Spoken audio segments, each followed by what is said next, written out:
Thus far, the MCU's take on the web slinger has left yours truly colder than cold. Can they possibly do anything to right the ship at this point? Find out when Johnnie Torch reviews Spider Man No Way Home.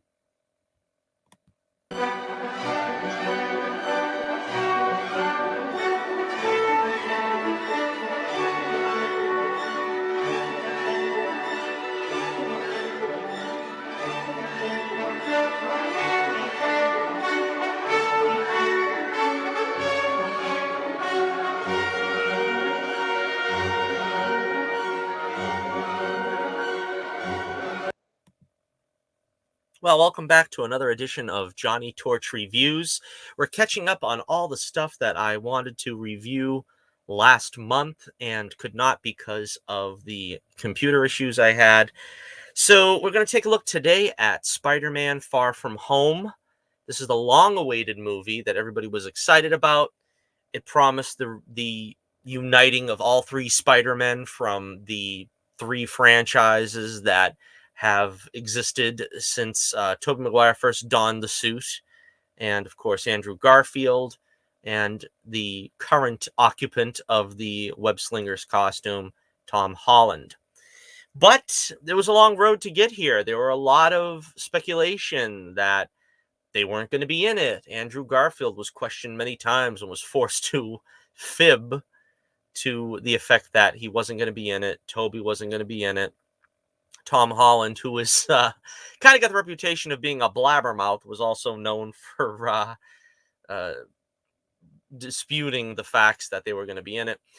And of course, once the trailers came out with the villains, mostly Tobey Maguire villains, they showed Doc Ock and Green Goblin, Electro. It was pretty much a foregone conclusion that they were going to be in it, so I don't think it was really much of a surprise to anyone.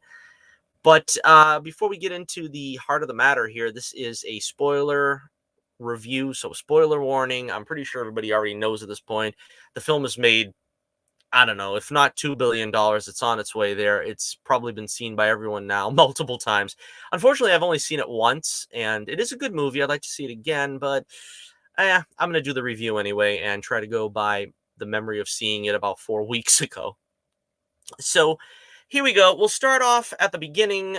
We'll sort of freeform our way through this, and I'll just talk about things as as it comes to mind, if you will. First off, the first quarter of the movie, it pretty much picks up where Far From Home left off, where Spider-Man has been outed. His secret identity has been outed by Mysterio, who apparently stays dead in this movie. They had a great chance at making a Sinister Six if they could bring him back. And of course, they had Michael Keaton's Vulture still alive and kicking, and Scorpion has yet to make that transformation, although they introduced the actor slash character in Homecoming. But we have a Sinister Five here, or the Frightful Five. What was that? Was that a well, that was the Frightful Four for the Fantastic Four. Anyway, we get Mysterio. I guess he stays dead. They don't really do anything with that character, but he's laid the blame for his death from the grave, so to speak, on Spider-Man. Spider-Man's wanted by the authorities. He's outed. His secret identity is outed, and he is taken into custody and questioned. And of course, this was pretty much. I put it this way on Twitter. The first half hour, I felt my soul slipping away back to that eternal abyss that is the MCU Spider-Man. I stared into that abyss, and I feared. So, in other words, I've made no bones about the fact that I hate MCU Spider-Man. I hate what they've done with this character. I hate what they've done with his supporting characters. I'll go so far as to say that I like Tom Holland, so it's not a complete disaster. I think if you didn't think he was a good actor before this film, you'll definitely think he's a good actor by the end of this film. But apart from him looking the part and sort of acting the sort of kind of nerdy, kind of unsure of himself character that Peter Parker tended to be, apart from that, there really is nothing much in common with this version of Spider-Man with the comic version, or either of the previous Spider-Man film versions. Um, I I've likened the MCU Spider-Man to Spider-Man in a Disney Channel TV series. If you've ever watched the Disney Channel and you kind of have this, Spider-Man goes on vacation on the Disney Channel this Saturday night. It kind of has that feeling. It doesn't have the gravitas really of Spider-Man. The humor is not really in keeping with the traditional depiction of Spider-Man. I mean, they try to throw some yucks in there. It's not usually very successful. The supporting cast is almost unrecognizable. Needless to say, Zendaya's MJ really has nothing to do with Mary Jane. They christen her Watson here, so I think they're finally owning up that this is supposed to be his Mary Jane. For those of you hoping that at some point he was going to come into contact with a Mary Jane that was more closer to the comic version, redheads, aspiring actress, and sort of a party gal, you're probably not going to get that in the future anyway. But again, the first half hour or so of this film, it felt more of the same. It felt more like this Disney Channel Spider-Man with this, uninteresting humor, this uninteresting take.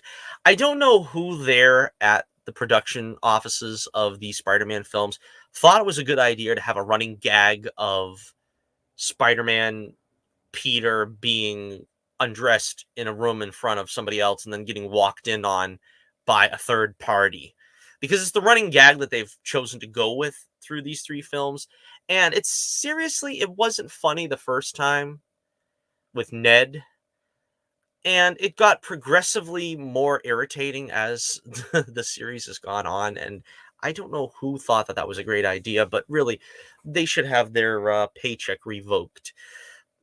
We get to the point now with the first big cameo. We get Matt Murdock. Charlie Cox returns as the Daredevil / Matt Murdock. And he's welcome. He's a welcome sight. I mean, this is kind of the first inkling that the movie is going to pick up, and I was going to enjoy it ultimately. But a lot of this early stuff could have been trimmed. A lot of this is, the ramifications of, Peter being Spider-Man, and he's still going to school, and he's under guard, and it's ruining his life. It's ruining his friends' lives, and Ned and MJ. And again, I've said this before. I am not a big fan of the Daredevil series as well, the Netflix Daredevil series. I think that is one of the most vastly overrated series in superhero history. But I like Charlie Cox as the Daredevil. I like him as Matt Murdock. If they give him or let him keep the Daredevil costume from the second season, I wouldn't mind seeing him reprise the role in the MCU. I don't really want to go off on a tangent here, but my Daredevil TV episode reviews are out there if you want to find them. But to sum it up, basically, they were just too talky, not enough action, and the action was limited because they had a television budget, and you really can't have Daredevil soaring off rooftops and swinging on his billy club there, and it just didn't feel like Daredevil enough to me. And also, sort of the pushing it into the R-rated territory, I didn't think was needed. So again, if they want to pick up where they left off with that storyline, that's fine. Again, spoiler warning for Hawkeye. We already introduced Vincent D'Onofrio's Kingpin in Hawkeye, so they could conceivably continue on here. I honestly don't remember where they left that cliffhanger for season 3 of Daredevil. I'm pretty sure they were setting up Bullseye, which again I would have loved to see. But if they want to start from scratch and just carry on from there, that's fine with me as well. They could just use the actors and pretend that the Netflix universe is a different multiverse, and that this Daredevil looks the same but is not the same character. So I mean, they could do that. That might make it easier for them to not hem them into trying to accommodate that storyline. All right, so Peter goes to Doctor Strange, who Benedict Cumberbatch, of course, He is excellent as Doctor Strange. Honestly, I think a lesser actor, this character wouldn't really fly. But I mean, I was never really interested in Doctor Strange in the comics as a kid, in the cartoons. Whenever he showed up, it was like, yeah, okay. But Benedict Cumberbatch really comes across with this character, and it's really enjoyable. His performance here as well. He is probably like one of my favorite characters from most recent, phases. I mean, I wasn't crazy about Infinity War and Endgame, but I think really he was the saving grace of those films. Infinity War was pretty good. I don't want to sort of downplay that one too much, but that whole segment of the MCU, I really wasn't too happy with.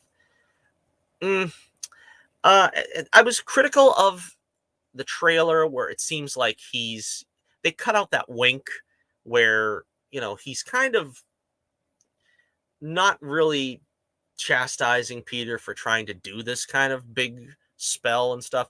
And of course, in the movie, it's different. He really doesn't want to do it, and he kind of feels like it's something that probably he needs to do at some point. So he kind of acquiesces, and Peter, of course, being the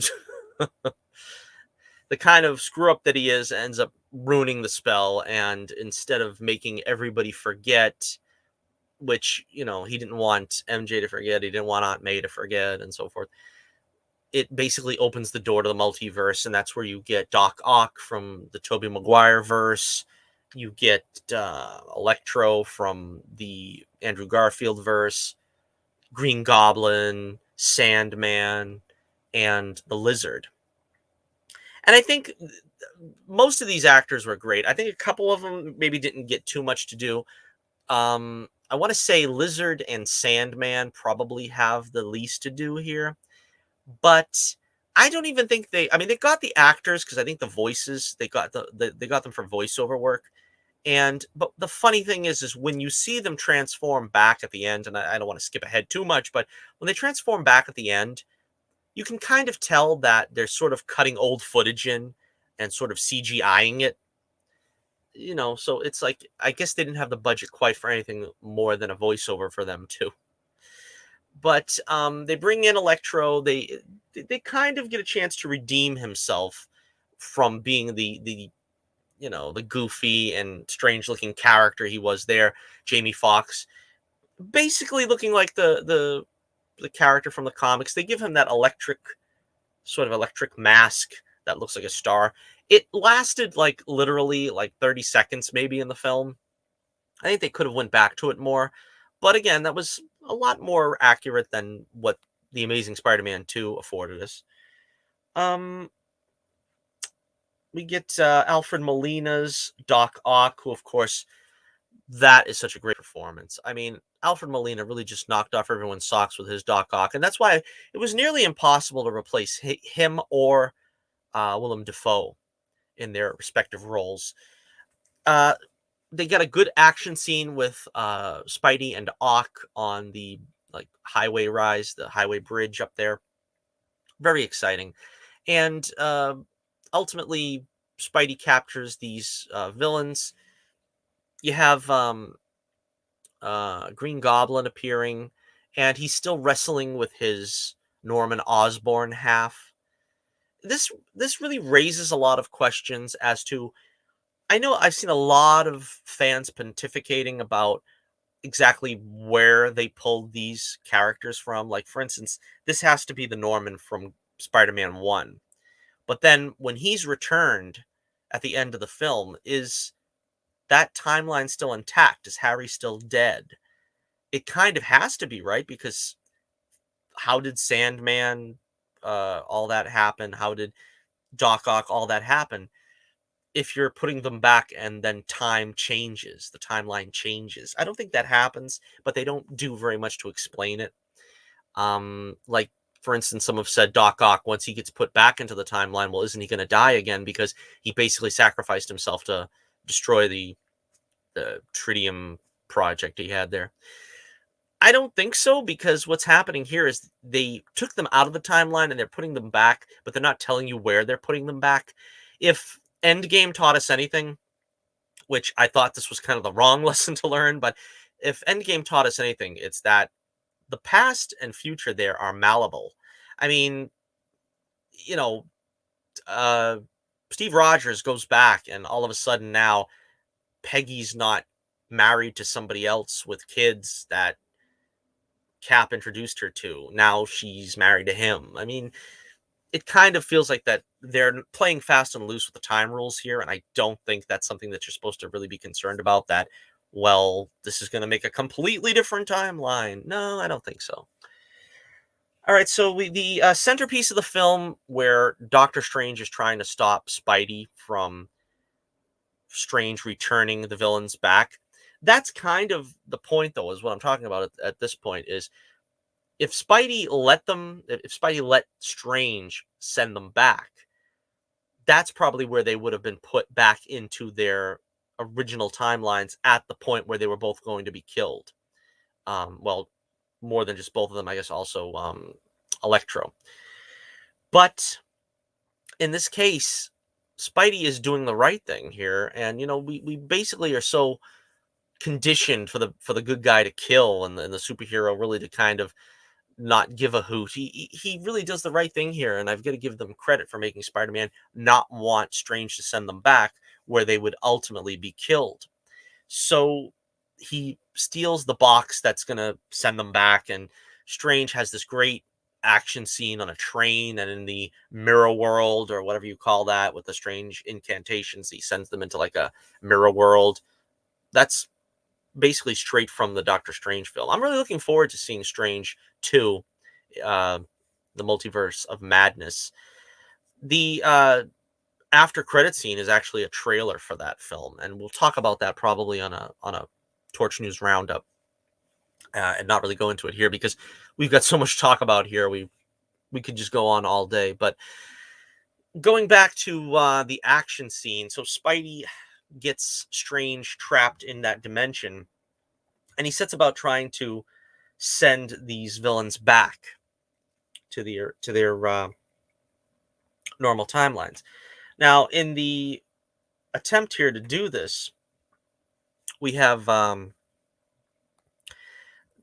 villains apparently going to cooperate, and I think it's well, what starts it off is he managed to replace the chip that was in Octavius's spinal cord there to keep his intellect straight, and then basically they want to try to go through each and every villain's problem, and they start taking the electricity out of Electro, take the power away from him, and a formula to try to cure the Goblin. But unfortunately, Norman is, he's wrestled with this Goblin side of him for so long, but it takes over him again, pretty much causes a disaster. Electro kind of backs out on the plan to rid himself of his powers. The Lizard escapes, and Sandman. And so basically the Goblin ends up, now this was probably supposed to be one of the big surprises.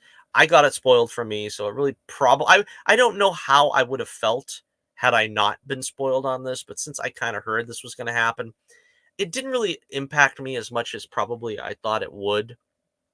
But the Goblin kills Aunt May, and to their credit, they actually have her do the "with great power comes great responsibility" speech to Tom Holland's Peter Parker. And this kind of was, I felt a couple of ways about this. This was kind of problematic to me, though, because on the one hand, this pretty much cements that Uncle Ben was persona non grata in the MCU. They just wanted to give his pivotal role in Spider-Man's origin to a woman, and that seemed blatantly obvious. They didn't want an Uncle Ben. They barely mentioned him. I suppose he had an Uncle Ben in this timeline. We see, I don't know, the suitcase has his initials or something. I don't remember. And they mentioned his uncle passing on or something. But they didn't give us the true Spider-Man origin. That's what makes this Spider-Man feel less than authentic. And you'll feel that even more in a few minutes when the actual Toby and Andrew Spider-Man come in, who have the traditional origin. And I don't know, they kind of also do something weird here where Peter is cosmically punished for doing the right thing. Now, in the other versions, in the other films, and also in the original comic, it's sort of like a karmatic punishment that Spidey was being selfish. He's doing the wrong thing, and because of that, there are consequences. And the consequences to his actions are that his beloved uncle is killed. In this case, Peter's trying to do the right thing. He's trying to send these villains back home safe and so that they won't be killed. He's trying to remove the power from some of them so they won't be a threat, even if they do seem to still have a shady personality. But in this case, he's being punished really for doing the right thing. I don't really think this is the right message to send. I think that was part and parcel of the Peter Parker story. Try saying that 3 times fast. But that he learns a valuable lesson the hard way. And in this case, they robbed him of that. And I don't know. I mean, also the question of them killing Aunt May. This will come up more at the end of the movie than right now. But to me, Aunt May was always a pivotal character in the Spider-Man universe. She's very important because she is the only lifeline that Peter has. I mean, she always served the function as well of, well, Peter has a responsibility to take care of his elderly aunt. And so, he can't just be, without a care in the world. He's got the concern of making sure Aunt May is safe, that she's taking her pills, whether her, you know, mortgage is being paid on time. He's got that responsibility. Taking that away from him is kind of, it takes away from something from Peter Parker. But moreover, I always felt that she was the only lifeline that Peter had. And you can see Rosemary Harris played this so well. And to her credit, Sally Field, to a maybe lesser capacity, played that role well as the nurturer, as the only one that's on Peter's side, that when the chips are down and life is against him, he still has Aunt May in his corner. And that's a very important thing. I think you can't take that for granted as an important thing in the life of Peter Parker. That's why when a lot of times they attempted to kill off Aunt May in the comics, I was never for it because I was like, well, yeah, I understand. She's an old lady and you're trying to show that, Peter has life rough the way everybody does when people and unfortunately have to leave this earth and we have to part with them. But it just felt like overkill. I mean, he's already dealt with enough with Ben being killed violently and Gwen Stacy dying also, a young life being cut off and killed violently by the Goblin. At least in the comic version, we had Captain Stacy, George Stacy, who was always like a, sort of like a grandfatherly figure or an uncle figure to Peter. He's killed and taken out of his life. I always felt you need Aunt May to stay in Peter's life. He needs that one constant. Anything else is overkill. If you try to take Aunt May out of Peter's life, it's overkill. And I think that was a mistake here.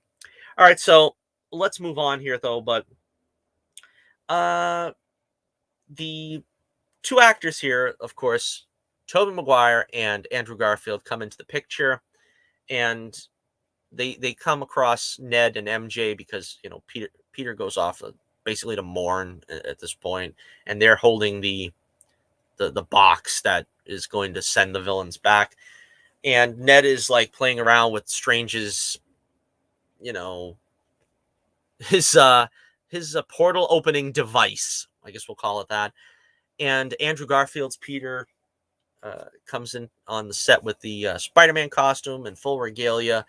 And that was a great moment. It was a great moment to see him shortly after Tobey Maguire's Peter comes in through the portal, and he's in his plain clothes.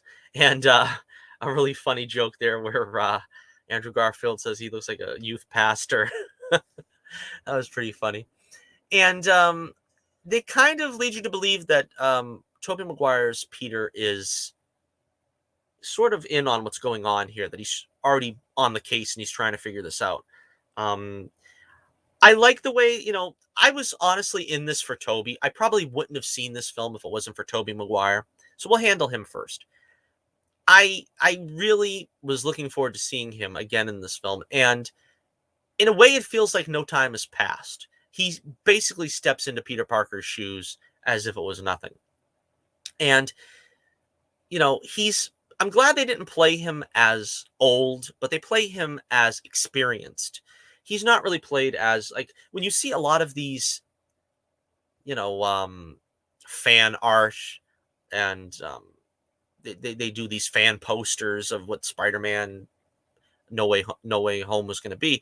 They have him looking like he's like 67 years old. I mean, Toby ain't that old. He ain't even 50. And they try to make him like this, old man, but basically this is just a mature Peter Parker. This is not, this is basically, if they continued on doing Spider-Man films, they probably would be ending right about now, having, this Peter be like probably mid 30s, or that's what I'm guessing they're going to say that this Peter was. But again, I was really looking forward to this, and it was really enjoyable. It was really enjoyable seeing his interaction with Andrew Garfield's Peter, with Tom Holland's Peter.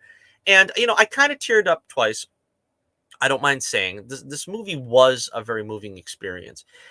And to see like that level of resolution for both Andrew and Toby. But the first time it kind of teared up was when they were talking about Uncle Ben. They get together on the like rooftop or something with Toby, with Tom and Andrew. Toby, and they talk about Uncle Ben and how he relayed that message to them. With great power comes great responsibility, and Aunt May, of course, does so for Tom's Peter in this version.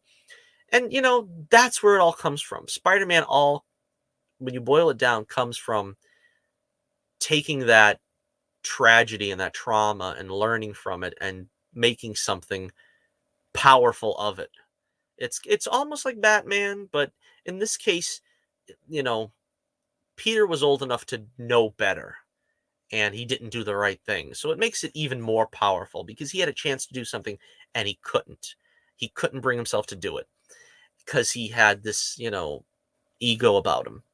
And so it feels like it falls on their shoulders to sort of learn him and bring him up, you know, to speed with being a Spider-Man. This is basically a long origin for Tom Holland's Peter, these three movies.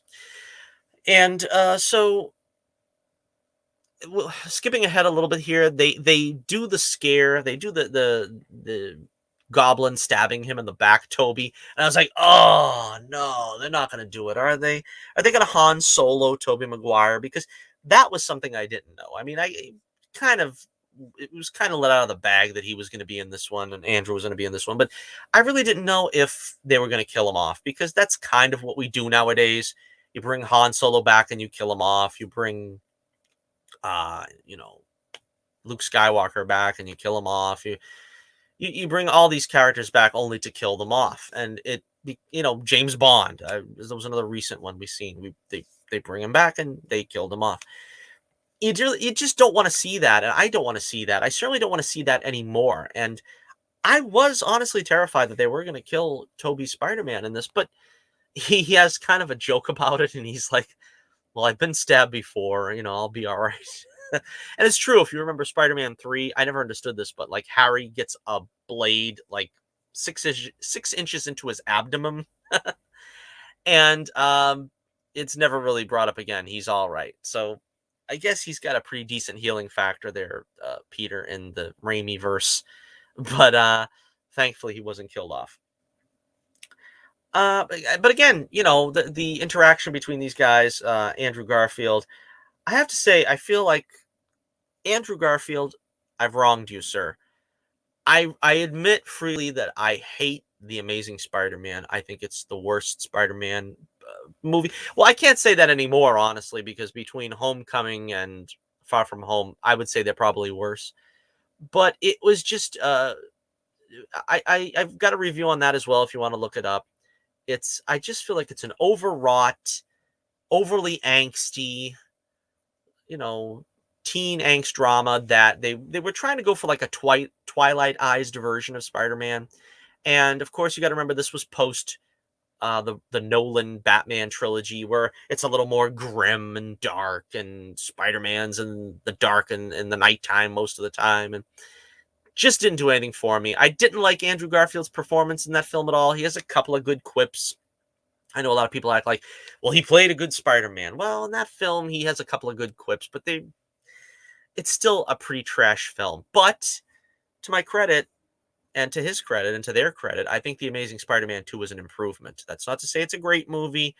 I think the Harry Goblin makeup was awful. I think the kind of storyline they gave Harry was awful, with the blood of Spider-Man and all this and that. I didn't think that was particularly necessary. People don't like the Electro version that we start off with, which is sort of the Jerry Lewis version of Electro's alter ego there, Max Dillon, I believe his name is. Yeah, kind of goofy, but I do feel that I do feel that Andrew kind of fit more the mold of Spider-Man in that film. He does kind of grow into not being this kind of arrogant, he's kind of an arrogant jackass in the first film. And some people will say, well, yeah, well, Peter was like that in the book sometimes. Well, he wasn't like that for a full 2 hours of a movie. You know what I mean? If you get a scene of him being a jerk in one issue, they kind of make up for it by the end of the issue. And I kind of feel like they didn't in The Amazing Spider-Man. Not to belabor it or get too far down that rabbit hole, but like I said, to his credit, I think he played Peter a lot better. I really liked the Gwen Stacy relationship. I think they handled that well. I think the death of Gwen Stacy was also handled very well. I think Andrew gave a great performance in that scene particularly, but even in the humorous scenes early on, in the scene with the little kid, I thought a lot of that was really good. And so I think a lot of people trash Amazing Spider-Man 2. I would put it up there above the the the two previous Spider-Man films of the MCU. You could correct me if I'm wrong and argue that with me till you're blue in the face, but I think that's the case.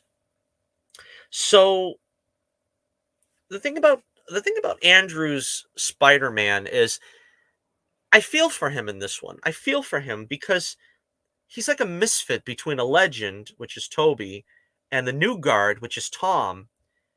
And even in the movie, you have Toby's Peter trying to prop him up and reminding him, hey, you're amazing. You're amazing. And, you have to feel for him because he really didn't get his full trilogy. And at the time, I didn't care because I hated the first film and I thought the second film wasn't great, but, had some great moments. They could have done a third, and but, at the end of the day, he kind of was cheated. He kind of was cheated, Andrew. And I think this film also gives him a resolution. It redeems whatever was left unsaid in, his trilogy, in his duology, I suppose. But again, the the idea that he was a darker Spider-Man, that he stopped pulling his punches, he says, and he was like, he's gone through, a bad place, and he really just doesn't feel like the other two Spider-Men. And I got to admit, like I said, the second time I got misty-eyed, it was when he saves Mary Jane, and you could just see in his face, and with very little dialogue and very little um, conversation there between the two, you could see that that entire weight is lifted from him, and he's got that monkey off his back that he's been carrying for so long, and it just it makes you feel for him even more. I would love to see Andrew Garfield come back for Amazing Spider-Man 3. There's suggestions that maybe you could do it in the Venom verse. I don't know how that's going to work because Venom apparently is also in the same universe as Morbius, and Morbius is apparently in the same universe as um, Michael Keaton's Vulture. So it really doesn't make any sense because in this film, you know, Venom comes in for the briefest of brief cameos in the after credit scene. I feel bad because, if you're waiting for a Tom Holland, Tom Hardy, Venom Spider-Man crossover, you're going to be waiting a long time, because apparently they're in two different universes. They never meet, and they're not going to meet, but they're apparently going to leave some symbiote residue that's going to possibly facilitate a venom in this universe. Again, kind of jumping all over the place here, but before we leave the topic of the three Spider-Men, the interactions with these guys were just phenomenal. Talking about what he endured with Gwen, talking about Toby and MJ. He kind of is coy about that. They're bringing up different lines from the previous films as well, such as it's complicated, and I'm something of a scientist myself. That was always fun to hear those little things getting brought up. And they're all talking shop because Toby's got the the organic web shooter, and the other two guys don't. And you know and then of course they all sort of go off to do their thing. uh you know um Andrew's Spidey has to cure Dr. Connors, because of course he originally did it in the first movie, so he got to do that. um Toby tries to cure Sandman.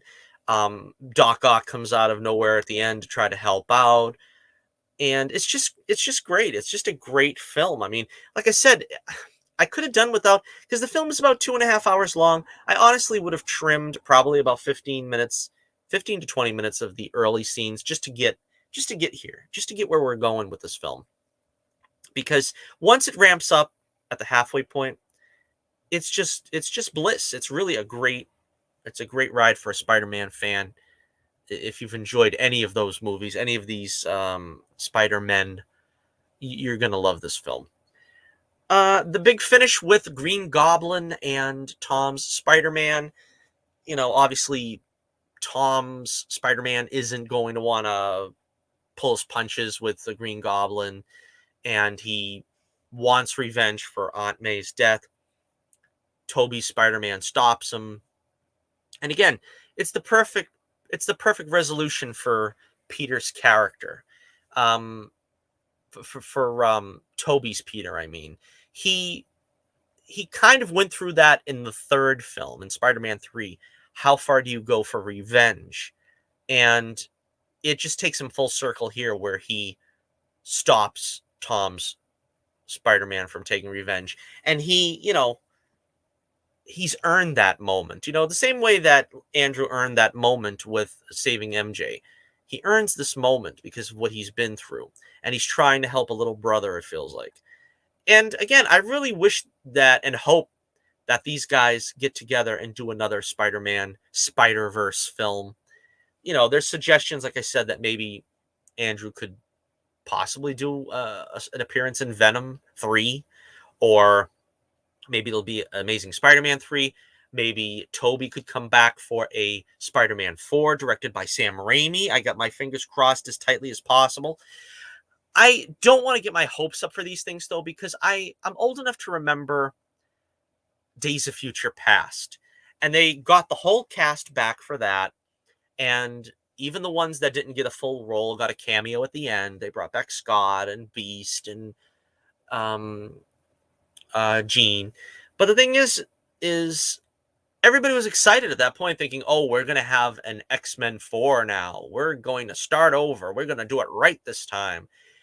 That's not what happened. They basically can't afford to just keep pouring money into these actors and the different you know the different scenarios where they have to book all these actors, and it just becomes a headache. And I have a feeling that could be a problem if they continue to go forward here and they want to do multiple Spider-Man movies. Now, Sony probably would like to keep doing Spider-Man movies, but I don't really know what the rights issue is for them. I don't know if they can keep doing, for instance, a Tobey Maguire Spider-Man movie. You think they would have done it by now, done a Spider-Man 4 or done an Amazing Spider-Man 3 if they had the rights to. They might not have those rights because the MCU now is making these movies, and Disney has control over, semi-control, partial control over what happens with the Spider-Man character. I think that's why Kevin Feige has been kind of reluctant to cross-pollinate the Tom Holland Spider-Man over there with, you know, the Sony verse, because you don't, he don't have that much say over what goes on in the Sony verse. All he has say with is if this Spider-Man goes over there, unless of course they negotiate something, and I don't think he wants this Spider-Man over there to just be freely used. All right, so going into the final act here now, we had J.K. Simmons, of course, making an appearance here. He is always welcome. He is so fun and funny. He kind of picks up where he left off, in the Tobey films. I think he didn't get quite as much prime dialogue here. They didn't give him any really great one-liners like he got in the Raimi verse. But it was still a welcome to see him again. So in shades of Superman 2, Peter finally becomes the hero of sacrifice that Spidey's supposed to be by having Strange finally do the spell as it was supposed to be, where everybody forgets Peter Parker as Spider-Man. But in this case, it goes even a step further. Everybody forgets about Spider-Man. Everybody forgets about Peter Parker, I should say. I guess the jury's out so far on whether they forget about Spider-Man, but nobody remembers Peter Parker, who knew him. And Peter, of course, makes the sacrifice, and that's kind of what we wanted to avoid, so that Ned and MJ and Happy would still know him. And he does the right thing in order to close the multiverse. And I was just thinking of some more funny stuff, because the you could see, like, when he's closing the multiverse, there's like, it looks like you could see the Rhino and like other characters coming out, and it reminds me of like Andrew Garfield saying, "I fought a guy in a rhino suit once, in a mechanical rhino suit," and Toby's like, "Well, I fought an alien." It was funny. It was just so much fun. But at the end of this here, again, they end it like on a kind of a somber note, where Peter is doing that thing like Tobey Maguire's Peter, where he's like in a ramshackle apartment where he really kind of just living hand to mouth, and uh he goes and he does a tearful farewell to Ned and MJ, and he goes to the coffee shop where Ned and MJ are, and he like has this big speech prepared on how he's going to try to remind them who he is, and they wanted him to remind them. And basically, the way I interpreted the scene is he sees that the the bruise on MJ's head, and it kind of affects him. He knows that he's putting them in danger the closer that he is to them. And again, that's a very Spider-Man thing. It's sort of like Superman 2 to an extent, and he doesn't let them really know who he is. Ned doesn't even look up at him. The guy's on his phone. But he sort of talks to MJ. Like I said, if they continue on with these films, particularly since they're dating in real life, I think they could easily bring MJ back and have her, still be the leading lady. I would hope that they just move on, because, like I said, this MJ is not MJ. This is not Mary Jane. This is Michelle Jones. It's if they want this to work, they could really just let that go and continue on, and find him a Mary Jane Watson, find him a Felicia Hardy, find him we have a Betty Brant. I don't think they would go there, but find him a Gwen Stacy. This Betty Brant looks like Gwen Stacy, so they could easily do something with that. But and then the final scene, of course, is him with the new costume, a shiny red and blue costume. I've got to say, the best costume out of all of them. My favorite so far has been the Tobey Spider-Man costume, but I think this one, we've only seen a glimpse of it. It's only like in the film for a minute and a half or something, but I think this one tops them all. I think this is probably the best designed Spider-Man costume, because it looks like it comes straight from the comics. And watch how the fans will turn on it. That's what I'm thinking. Anything that looks bright, shiny, colorful, and looks like it steps straight from the page of the comics, the fans are going to complain about. The quote-unquote fans are going to complain about. So I don't expect it to stick around long, if they ever bring it back at all. Where do they go from here? Like I said, I really hope Sony's doing the Spider-Verse films over there. I don't know if Marvel is going to be, the MCU is going to be interested in doing a live action Spider-Verse film. They seem to be staying away from Miles Morales. They have sort of a one line joke here about Miles. Because they could very easily just play into that and continue doing these Spider-Verse films. I think that's what they will do, but they're keeping Miles at arm's length, I think, while Sony is still using him over there. I'm not sure when they're going to introduce him, because the scuttlebutt is that Tom Holland's Spider-Man is going to get another trilogy, sort of like a college trilogy. If that's the case, then they're not going to bring in Miles, because I think they're going to want to wait until they're through with Tom Holland's Spidey, because that's kind of what they did with the Captain America, Iron Man. They're just bringing in the scabs after the fact. So I don't think they're going to bring in Scab Spider-Man, which is Miles Spider-Man, until after Tom Holland is done with a role. That's my estimation. But, they would be crazy not to try to capitalize on this. It's a popular thing. I'm willing to go with it. I mean, I would rather just have a Spider-Man 4. I'd rather they just go back into that universe. I think allegedly they've said that Kristen Dunst is interested in coming back, and I think there was some rumor also that Emma Stone would, but I don't know how they would have with her character being killed. But again, if they're going to go forward from here, and the multiverse is this thing now that they can play with, bring on Spider-Man 4, bring on Amazing Spider-Man 3, bring on some live action into the Spider-Verse films, continue with Tom Holland Spider-Man, both in solo movies and in a collective movie like this. This film, to me, as we wrap it up, was what Endgame should have been, is a satisfying tying up of several threads that were in the Spider-Verse, not necessarily the MCU, some of it the MCU, but in the Spider-Verse. They did their homework. They had these characters act like they were supposed to act. They stepped right out from the films that we last seen them in. Some time had passed, but they still acted like those characters that we remembered and loved.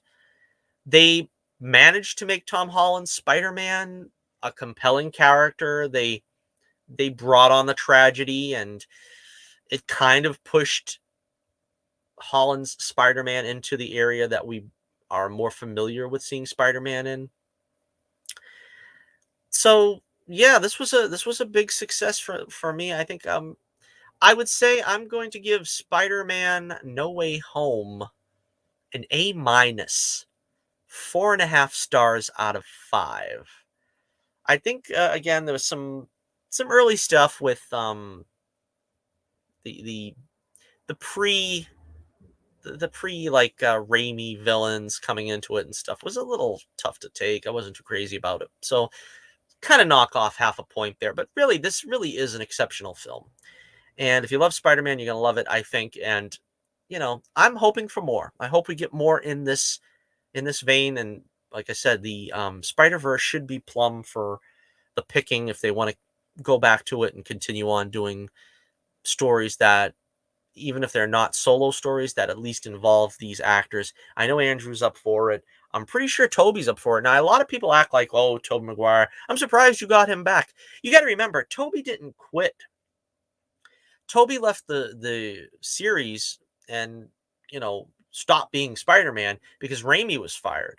And they wanted a reboot at that time. So it wasn't like Toby, these memes of him being like angry faced and, he's never bad-mouthed Spider-Man. He's never bad-mouthed playing Peter Parker. I think you can get him back in a heartbeat as long as you give him something to do, you give him a good role. I think that's kind of a must for all actors, Andrew included. But I mean, because Andrew has been more vocal, I think, where people have quoted him as saying how much he'd love to continue on as Spider-Man. And like I said, I hope they both get that opportunity. Spider-Man. So until next we meet, this is Johnnie Torch reminding you once again, keep the flame burning brightly, and I'll be with you again real soon.